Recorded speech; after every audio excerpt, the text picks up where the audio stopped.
Hey guys, Nate here. Over the weekend, a social media network called Parler has dramatically taken over the internet. I feel like I'm seeing them everywhere. It's absolutely nuts. I'm seeing people post all the time that they're starting their accounts. I'm sure you're seeing a lot of the same thing as well. So what is this network? Why are so many people downloading it? And can you advertise on it? Is it maybe a new advertising platform? Let's break this down really quick. So Parler, a lot of people, I've seen a couple of people calling this. I'm not sure if they call themselves this, but Parler is essentially what you could call it is the free speech social network. So you go to their website. Right on their website, they say to you, you can speak freely and express yourself openly without fear of being deplatformed for your views. You engage with real people and not bots. Instant slight at most social media platforms. Parler is people and privacy focused and gives you the tools you need to curate your Parler experience. So it seems like they're heavily focused on that whole idea of free speech. Now, if you don't remember, there was another company called Gab that was kind of similar going along this whole framework. I'm not sure if Gab is still around, to be honest with you. I think they still are. There was a weird sketchy story around Gab a little while ago, but they were kind of along those same lines in terms of being able to let people focus on what they actually want to talk about and not having to be worried about, if somebody builds up a huge network, to worry about being deplatformed, because a lot of people are making a lot of money and it's their full-time job to make content on some of these platforms. So not having to worry about that and being able to essentially talk about what you want to talk about. Now, they do have a community guidelines, so I do want to look at that really quickly. And it's coincidentally, it is only like 3 pages and mainly only 2. The third page is just overflow. And so their community guidelines compared to any other platform is 2 pages. Really easy read. I will post these guidelines down in the description if you want to read them. So they were updated on November 7th, 2020. So really simple. Our goal is to provide all community members with a welcoming, nonpartisan public square. While the First Amendment does not apply to private companies such as Parler, our mission is to create a social platform in the spirit of the First Amendment to the United States Constitution. And let's see, we prefer that removing community members or member-provided content be kept to an absolute minimum. We prefer to leave decisions about what is seen and who is heard to each individual. In no case will Parler decide what content will be removed or filtered or whose account will be removed on the basis of the opinion expressed within the content at issue. Let's see here. And we do not curate your feed. We do not pretend to be qualified to do so. Again, kind of a slide at those big platforms. We believe you are only qualified to curate your feed.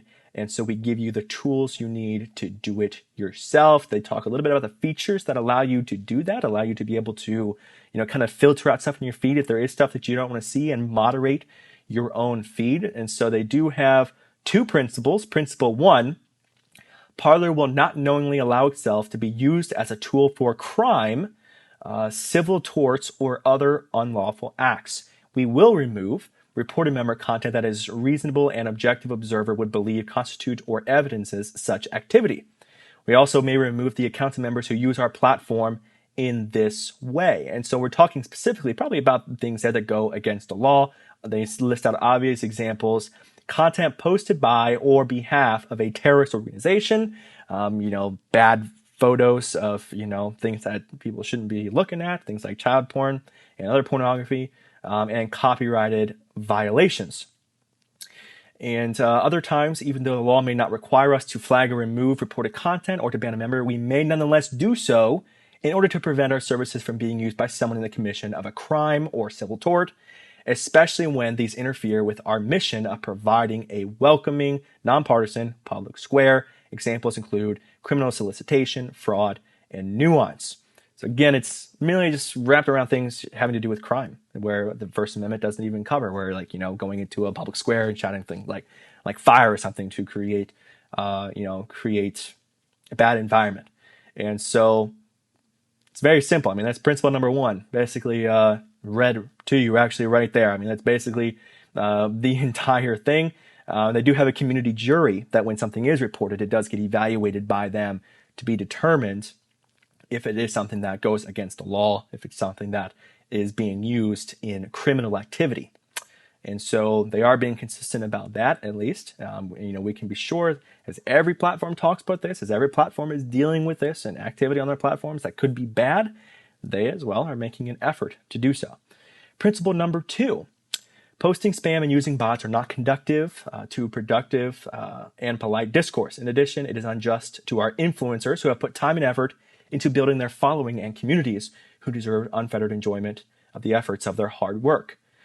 To the use of our mute and block features by individual users is often adequate to address problems with your spam. So like I said, you do have the ability to kind of moderate what you see on your feed.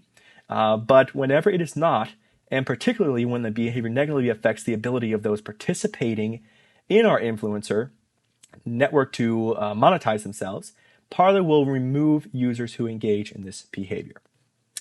I mean, it's kind of cut and dry there, and that's pretty much it. That's the entire community guidelines. So anything that's having to do with crime, we'll remove it, and anything that's having to do with spam, we'll remove it. Basically, to their entire guidelines. So really simple. Okay, it's just a whole 2-pager, and you got a link that you can report violations to. Really simple. I think we all would kind of like it if most things were that simple, but don't have it all the time. But in any event, in terms of usability, I did create a platform. If you want to follow me on Parler, we'll post my handle down in the description below. But in terms of usability, it's very similar to Twitter. You do not have a limit on characters, which is very interesting.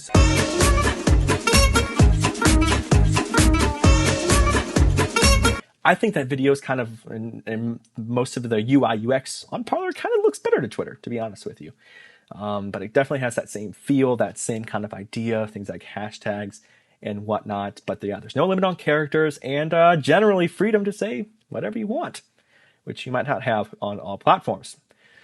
What the CEO of Parler said is people don't want to think and people don't want to be told what to say anymore.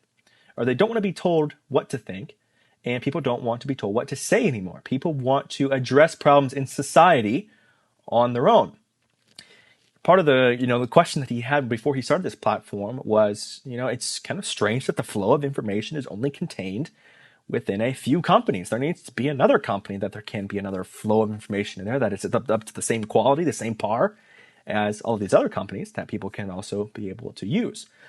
And so really we saw this rapid growth of Parler just last week towards the election. So Parler shot up to number 7 spot in the Apple App Store. And then just a day later, shot up to number 1 as the 1,023rd downloaded. Sorry, let me say that again. The 1,023rd downloaded app, up to the number 1 spot, just soon after the election and over the weekend. Now, on the Google Play Store, it was number 51 by Saturday and number 5 on Sunday, while then today, getting up to, again, number 1, the most downloaded, up at when you search in the apps, you look at the most downloaded apps, that one is going to be number 1 when you get on there to download it. And so why this happened is I think you're seeing just kind of a huge mass exodus of mainly conservative writers, but it's a lot of people on these platforms as they see these conservative writers that are warning about the bigger social media networks like Twitter and Facebook shutting them down. And I think it's, they're posting encouraging everyone, their followers, because again, they want to keep those followers. These people generally want to know what these commentators are saying if they want to keep hearing, just in case I get shut down. If you want to keep hearing, go over to Parler and be able to follow me there. And so we're seeing that, but then the most amazing thing is that we're seeing also basically everybody, people that aren't commentators, just normal everyday people, posting on their Facebook, their Twitter, Instagram, that they're joining Parler and encouraging you to do the same as well. And this is essentially, I think it's great for Parler. It's free advertising. I mean, how many times have you had somebody download a platform? I don't even think, maybe TikTok had this as well. I don't remember. When somebody downloads a platform that they're so excited about that they literally post it to their Facebook and tell you to go sign up. That's free advertising. I mean, that's amazing for them as a smaller company. And so my question is, I'm an advertiser. And so when I see a social media platform and I see people going to it, I'm like, are we going to be able to run ads? How's that going to work out?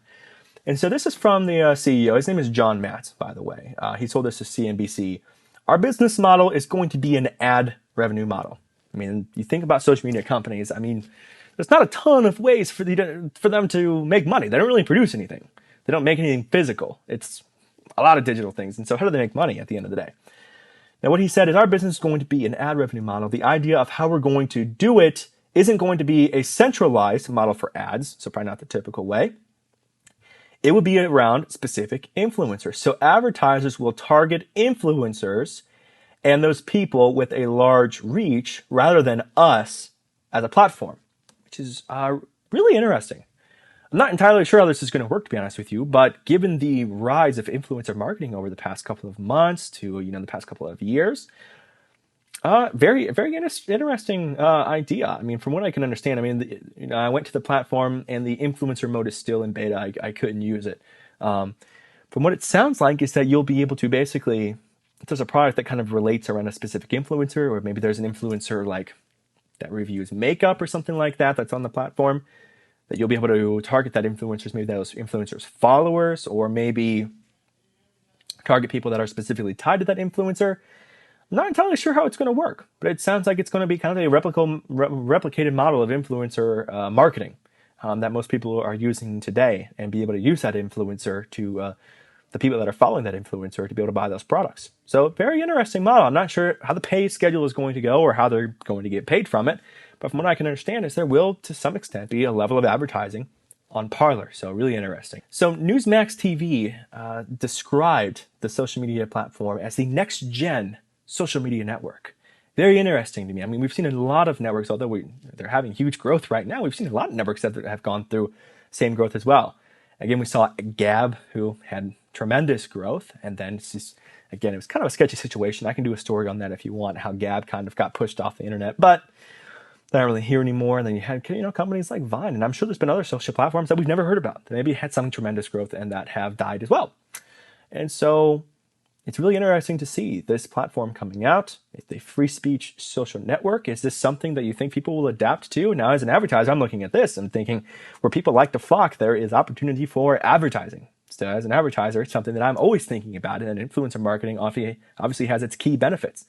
And then talking about cross-channel, targeting and retargeting. Don't throw all your eggs in one basket when you're thinking about advertising. Make sure you're going on multiple platforms.